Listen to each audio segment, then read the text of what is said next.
उसकी।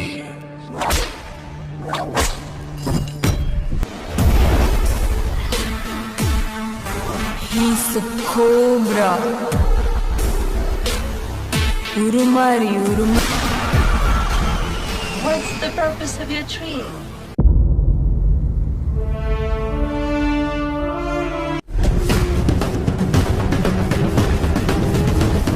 तो फाइनली दोस्तों आप लोग को बता दें कि खेसारी लाल यादव की संघर्ष 2 मूवी की शूटिंग लगभग कंप्लीट हो चुकी है और बहुत ही जल्द आप लोगों के बीच इस फिल्म के ट्रेलर को रिलीज किया जाएगा।